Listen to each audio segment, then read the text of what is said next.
Welcome to the Sidebar with a CFP.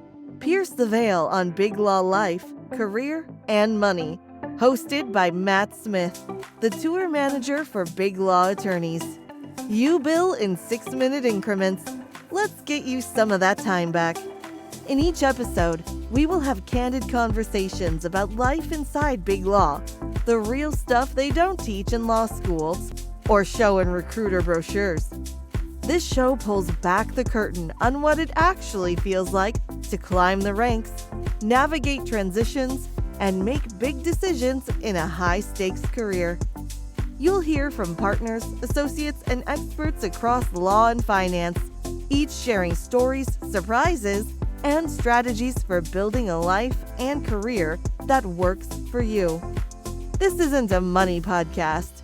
It's a Life in Big Law podcast with a CFP in the host chair.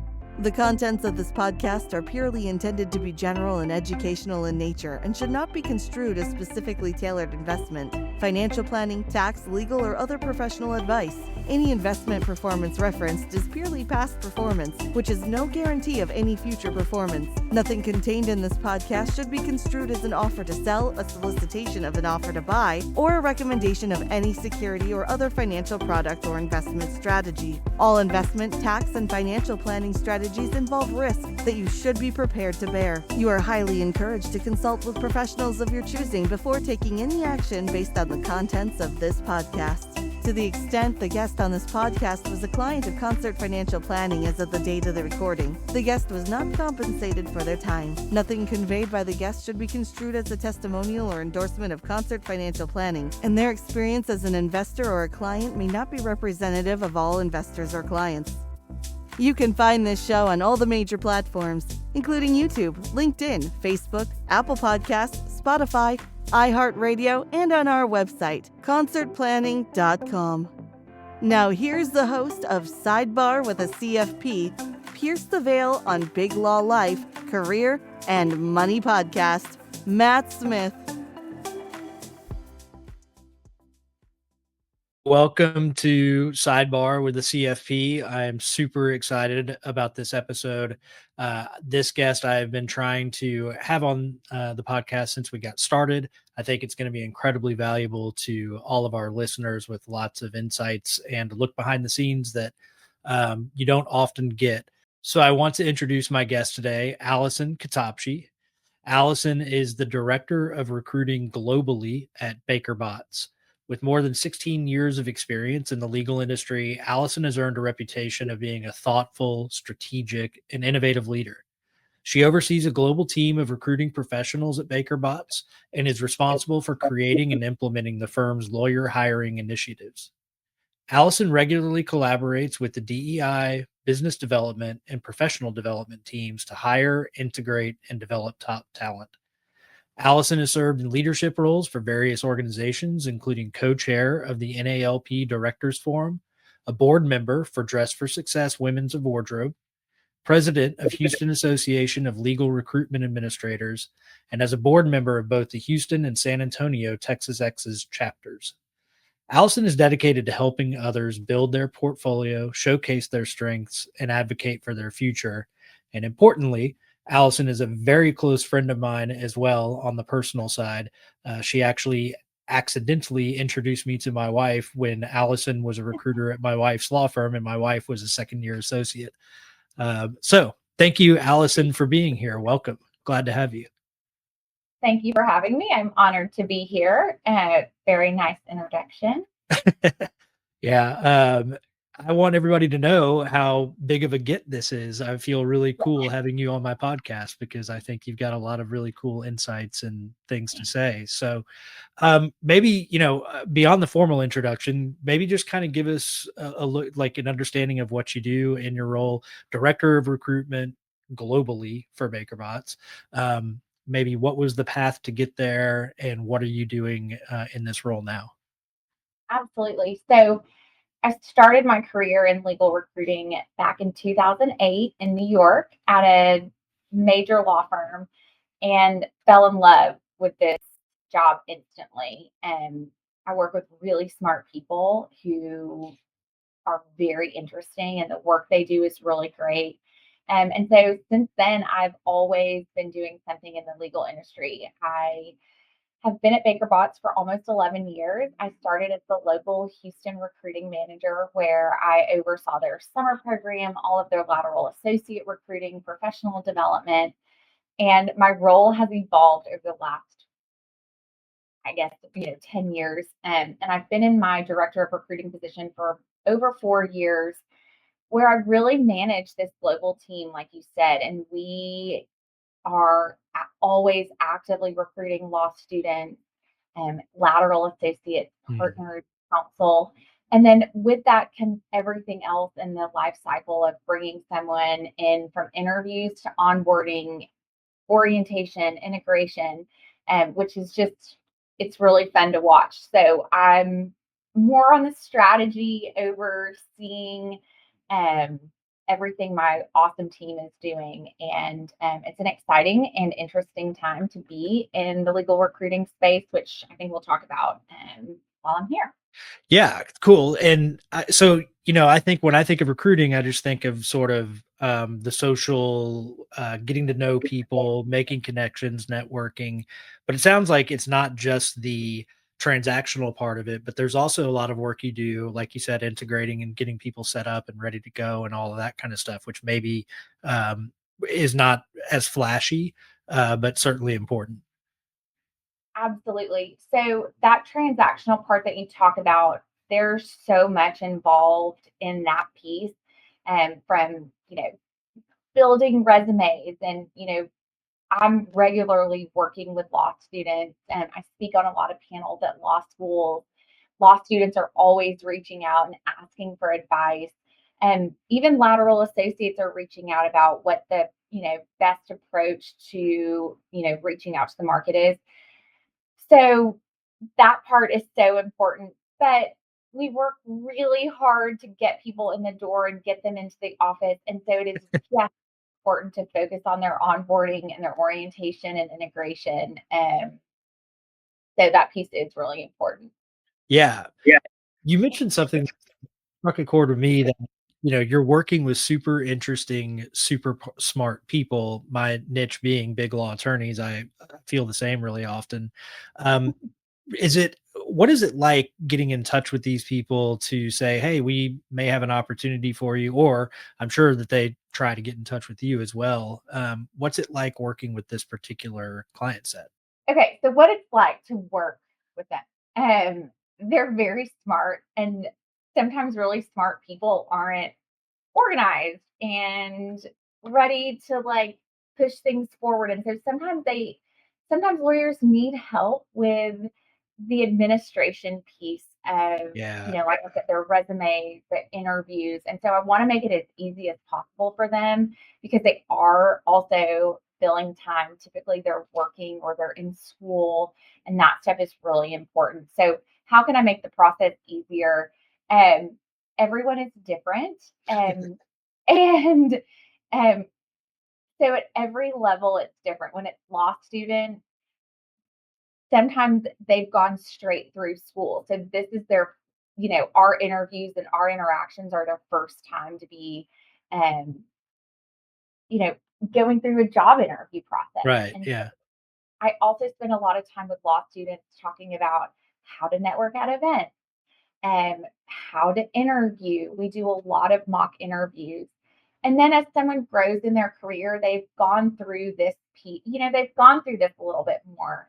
And so all the way to the partner stage, we're really, there's an element of coaching in this piece. And as people become more senior in their career and they have more experience, you're working with a different set of experiences and clients. The presentation of the candidates is also a little bit different.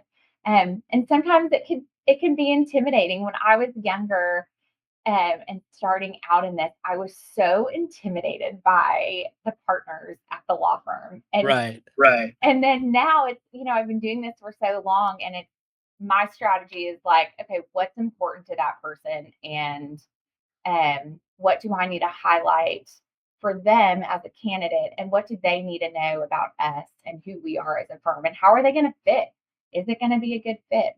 Yeah. Yeah. Well, we're still so young. I don't know what you're talking about in terms of being so seasoned in our careers at this point that we're not intimidated anymore. So what are some of the things that you're telling candidates? And I'm sure it's different at different levels. I'm sure that your advice and sort of preparation for a law student is different than a seasoned partner or a senior associate. What are some things if I'm an attorney or an aspiring attorney looking to break into big law or to make a move, like what are some things that you tell them that maybe they're not thinking about?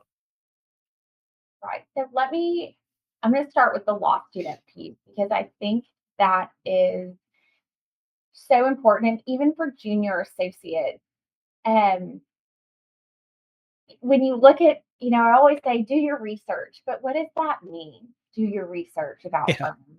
And I think someone has to stop, and candidates need to stop and think, what's important to you? What's important to, what are your values and your standards? Do you want to work, at the most prestigious firm? Is the name of a firm and they're ranking the most important thing to you? Or is it, the camaraderie and the feel of an office and the culture? And is it a specific type of work? Maybe you're, a tax lawyer and you're really interested in doing a specific type of tax work. Know what's important to you, and then go into the market and start researching different law firms. Because otherwise you're going to be overwhelmed, and all of the firms sound the same, right? Everyone's going to sell themselves as a very smart, strategic, collegial environment. And so it's your job as the candidate to do some research to figure out, what does a firm mean when they say those things, and what are the things that are important to you as you're starting this search. And then narrow the pool down. Because like I said, it's overwhelming. There are Right. so many firms, and there are so many good law firms too. Um, and so that's step one.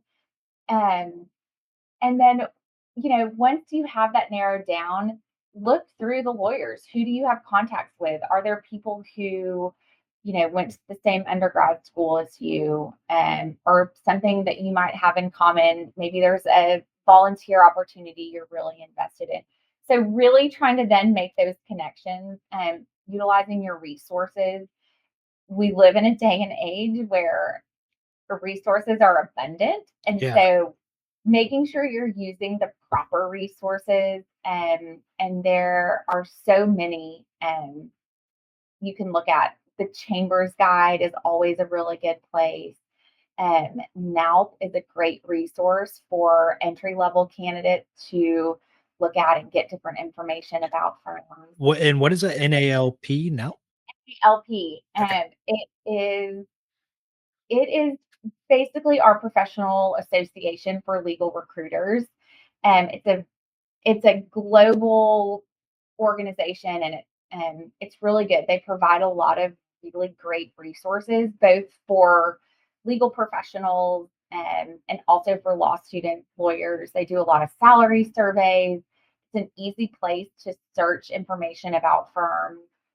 If you're a law student, what are a firm's offer rates, and how big are their classes? Where do they have offices?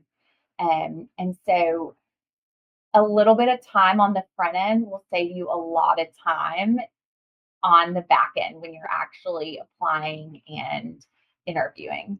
It's funny, you and I did zero preparation for this interview, but at the same time, like I'm discovering we don't talk about our professional lives that much offline in our personal lives, but a lot of what you're saying resonates with like the financial planning world, where it's everyone wants to jump in and like start investing and start buying stocks, doing whatever they're going to do. But it's like, look, we have to establish like values and goals around money and more philosophical things in order to narrow down like what's the right place for you to be in, whether it's your career place or investment strategy, that sort of stuff. It's just funny that those two things sort of align for people.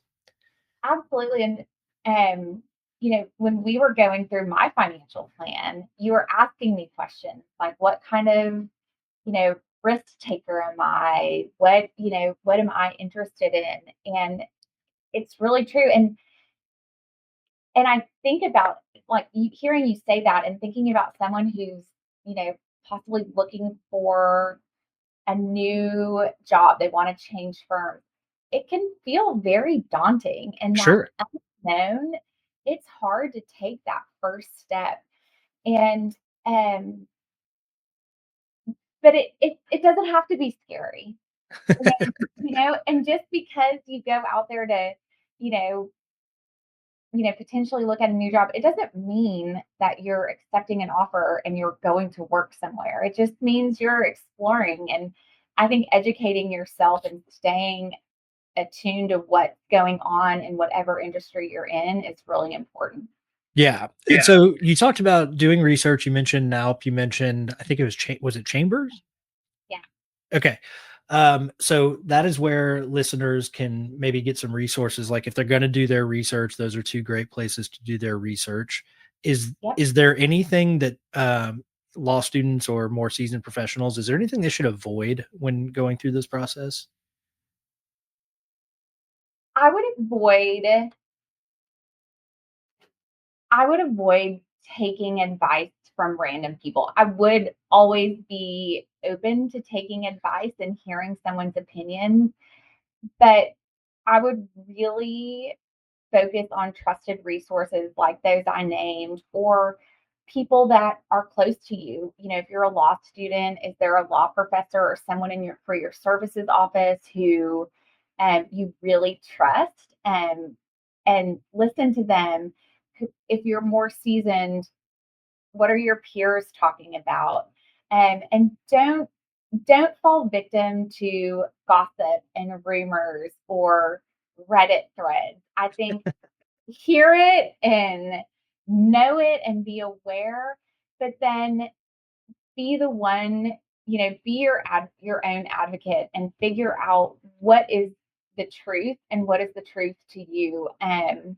Because I think, I mentioned like an abundant amount of resources, and with some of that, there's some negative stuff out there that may not benefit you. So, um, I think that would be the biggest thing to avoid. So going kind of down that avoidance route, have you ever seen like a train wreck, anything really go wrong, anything sort of interesting that the listeners might think, oh my gosh, like I definitely need to avoid that? Um, There's probably so many. I've seen a lot in my day. Yeah. One thing to avoid too, it's very common for experienced lawyers, whether they're at the associate level or the partner level, to use a headhunter or a search firm to help connect them to the market. I can't stress enough the importance of finding, if you use a headhunter, finding a reputable headhunter. Really? Yes. Okay. And Tell us about that. so I work with headhunters and search firms around the world, and there are some that are not good. And what I mean by that is they aren't advocating for you, or Mm. they're not selling you and presenting you the best they can. Or and I think you want someone who is going to be honest, who knows the market, who has good relationships with law firms, who the recruiters at law firms trust and want to work with. And I there are so many great people out there. And so really do your diligence and make sure when you're having conversations with headhunters, you are interviewing them and to see, do you want to work with them? They're going to hold your career in the palm of their hands, and you want to make sure you trust them and they are going to do everything they can for you.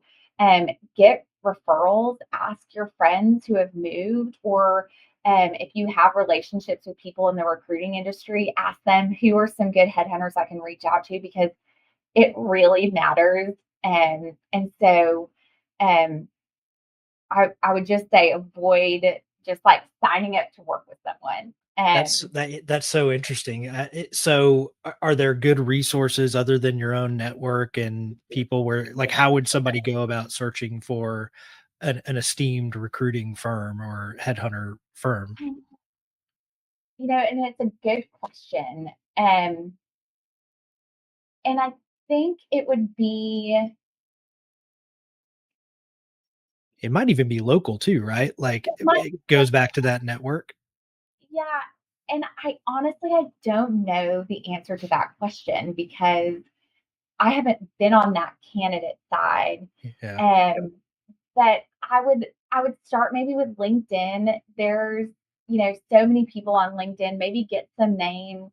Um, I would search around and see what are the local search firms that focus on, big law placement.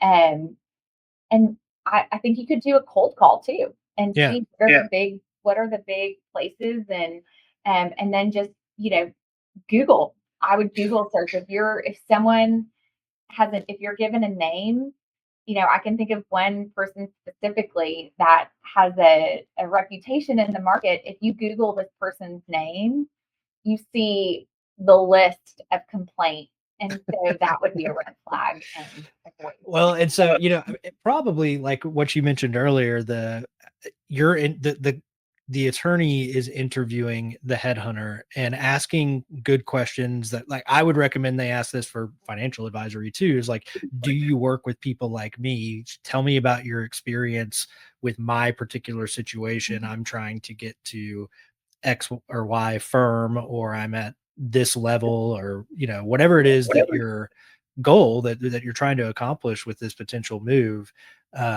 Kind of grill them about their expertise in that Yeah. area.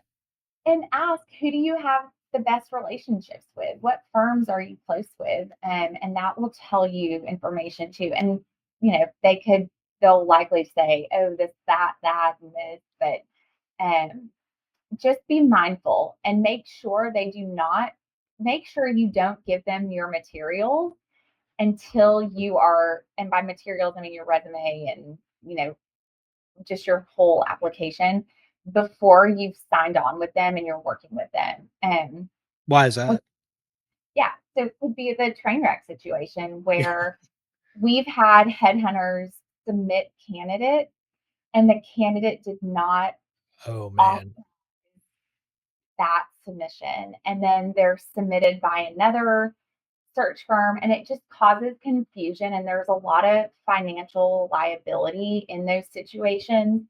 So just be careful. And I've seen those situations. It ultimately ends up that you don't move forward with the candidate because it may not be worth the back and forth and having to figure out, well, who's going to get the fee? Do they have the backup? And so that happens. And so just be mindful. Do candidates understand the motivations of the headhunters in terms of fees and placements and kind of wanting to get the deal done? Do you get a sense of that? I would hope so, but I don't think so. I don't think lawyers are educated enough about the search process and if they want to make a move, the best way to do it.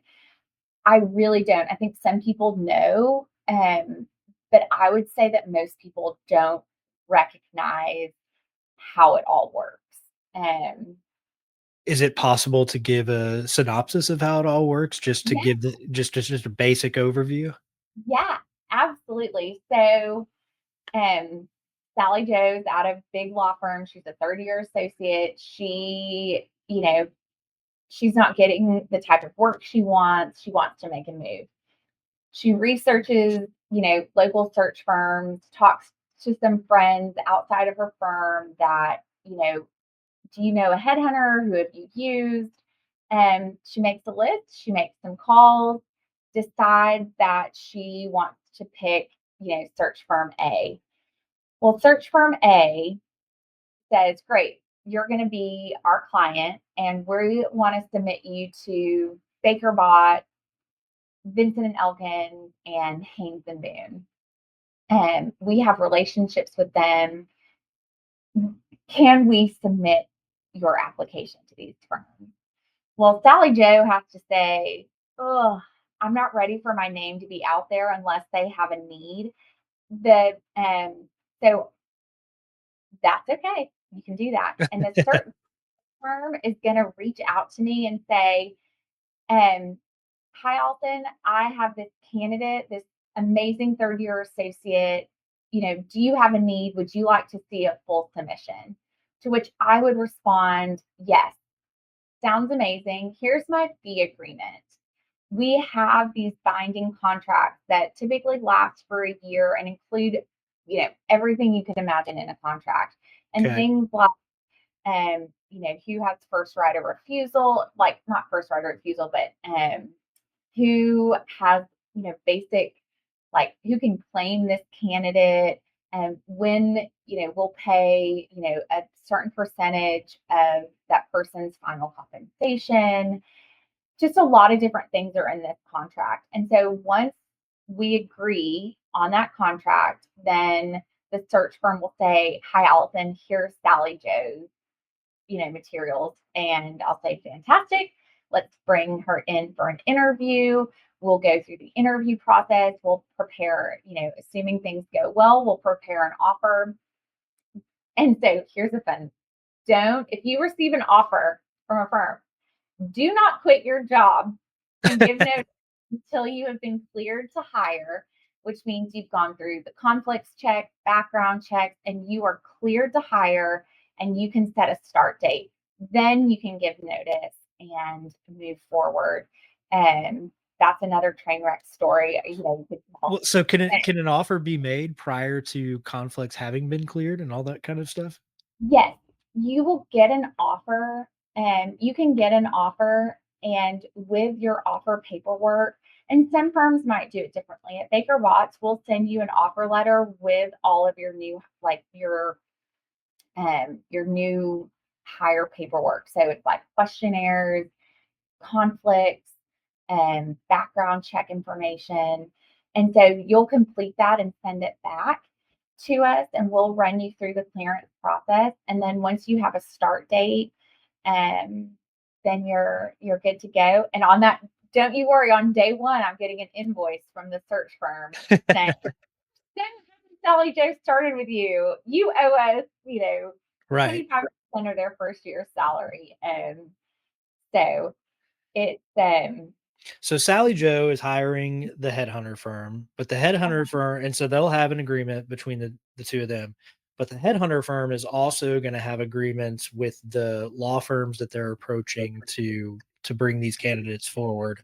And so it's sort of like we're all agreeing that we're going to work together on this. And in an ideal world, one candidate is not working with half a dozen recruiter or headhunters. Right. And that I do not recommend that is just confusion, and it's too much. I would work with one person that you trust. And normally it's a very good process. I think working with headhunters is um it's good. It can be really helpful to candidates and firms when you have the right person. And it's expensive on the law firm side to, Yeah, sure. pay big fees, right? When the recruiters are doing so much of the scheduling and all of the administrative work, but it can be very valuable. Yeah. So what is it like out there today? I think towards the beginning of our discussion, you mentioned it's just an interesting time to be in the role that you're in and that your day-to-day team is doing on the ground. What's going on out there? A lot. So there's still a lot of movement in the market on the lateral partner side. We are going to round out the year hiring the most lateral partners we've hired since, I think, 2012. And that's when we really started tracking that. Wow. It's a lot of movement for us. And I can't quite quote a number, but it's in the double digits and almost 3 times the number we hired last year in lateral partner recruiting. Wow. So it's been a really busy year on that front.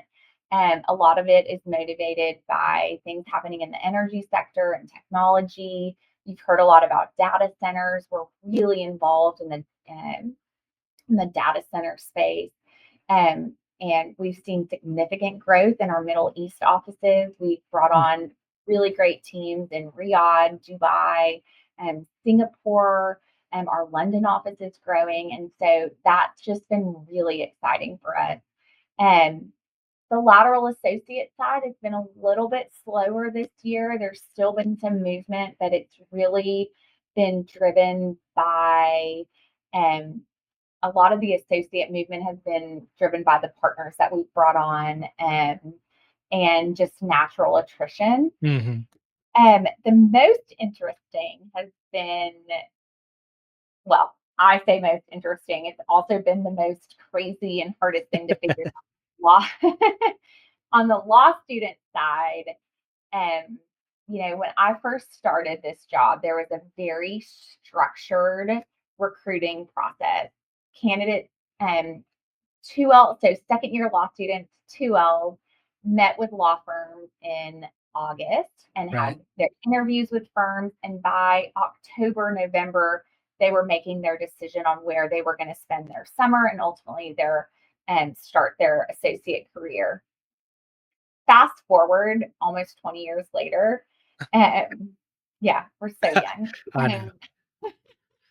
All of that is out the window. Okay. We are hiring. So the class of 2028 just started law school in August. They are being recruited right now for their 2L summer, which is the summer of 2027. Wow. And they are going to have one set of grades, and it truly is the wild, wild west. And these on-campus interview programs that have typically happened in July and August are now July and August after their 2L year are happening January through July of their first year of law school. Wow. Yeah. I remember when my spouse, who doesn't like to have her name used publicly, when she used to go do the OCI stuff at UT, for example. Yeah. Absolutely. I took her on a trip with me. So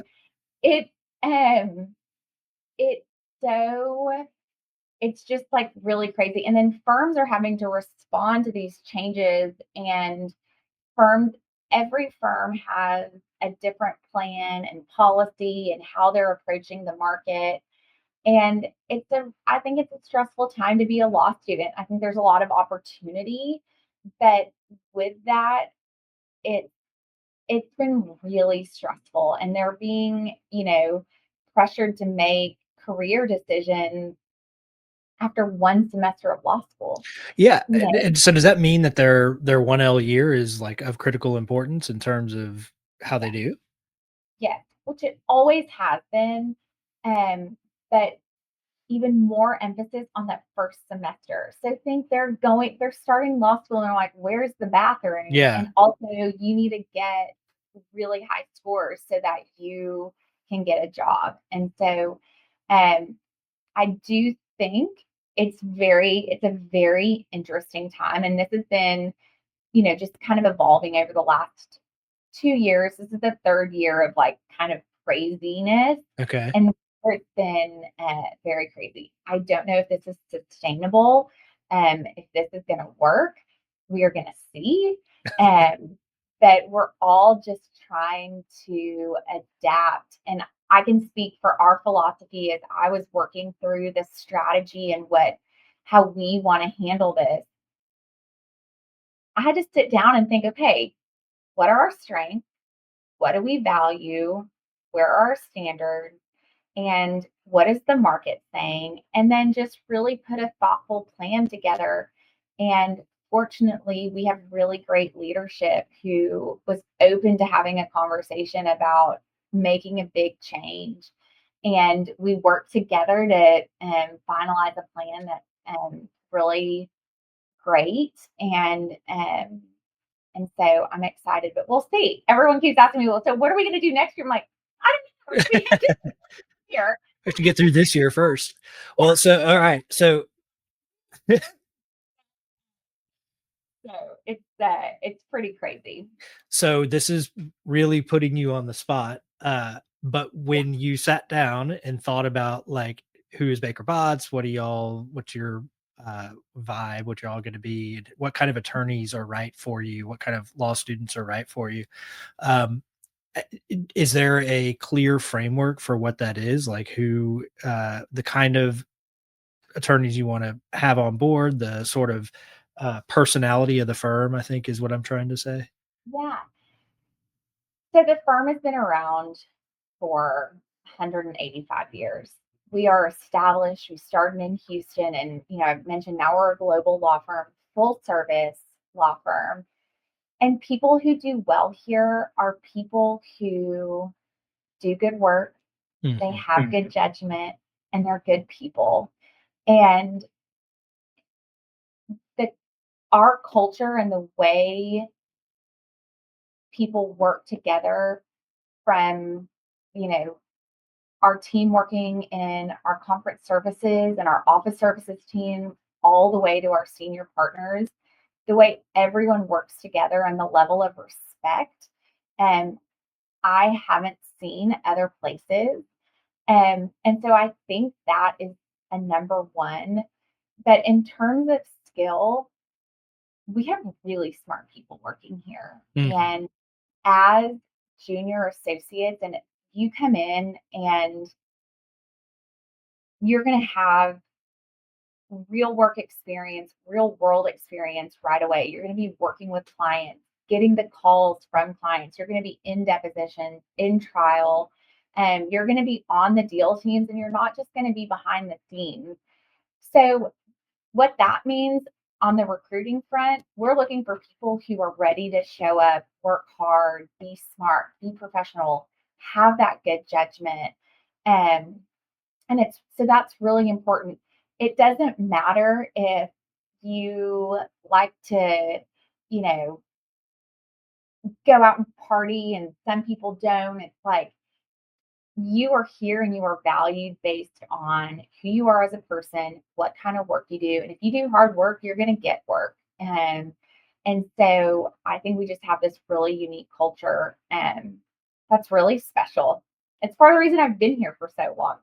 Yeah, cool. I have clients that are attorneys with Baker Botts, and they are extremely smart and they're cool, down to earth people, which is always nice to work with. Exactly. There isn't this level of, no one's really pretentious, and it's not an environment of screaming partners and lawyers. And we've brought on lateral partners who have grown up through other firm systems and have come over and have had that personality, and it is knocked down right away. I can think of multiple conversations, where department leadership has had to go to a new partner and say, hey, that's not how we talk to associates here. That's not going to work. And that's cool. Yeah. Yeah, Yeah. because you want to be able to learn in a safe environment if you're young. And I think we really create that environment for junior associates. Awesome. Well, so where can people find you if they want to get in contact with you? Where should they look you up? Doing their research. Doing the research, the easiest place is LinkedIn. I am on LinkedIn and I connect and I look at LinkedIn every day. That's definitely the easiest. And on the BakerBox website, I'm also listed on the website. And those are the two places I can think Cool. of that would be good. Awesome. All right. Well, Allison, thank you so much for joining us. I'm sure we will have you back as we get all sorts of follow-up questions from our listeners. So many things. I know. I'm looking at the time here and I'm like, oh, we both have to go, but we can. Yeah. Okay. Thanks for having me. This is really fun. Yeah. Cool. Thank you so much for coming, and great luck at the end of the year here. Thank you. You've been tuning into Sidebar with a CFP. Pierce the veil on Big Law Life, career, and money with Matt Smith. You can find this show on all the major platforms, including YouTube, LinkedIn, Facebook, Apple Podcasts, Spotify, iHeartRadio, and on our website, concertplanning.com. Thank you for your positive reviews, comments, questions, and for sharing this show with others. The contents of this podcast are purely intended to be general and educational in nature and should not be construed as specifically tailored investment, financial planning, tax, legal, or other professional advice. Any investment performance referenced is purely past performance, which is no guarantee of any future performance. Nothing contained in this podcast should be construed as an offer to sell, a solicitation of an offer to buy, or a recommendation of any security or other financial product or investment strategy. All investment, tax, and financial planning strategies involve risk that you should be prepared to bear. You are highly encouraged to consult with professionals of your choosing before taking any action based on the contents of this podcast. To the extent the guest on this podcast was a client of Concert Financial Planning as of the date of the recording, the guest was not compensated for their time. Nothing conveyed by the guest should be construed as a testimonial or endorsement of Concert Financial Planning, and their experience as an investor or a client may not be representative of all investors or clients.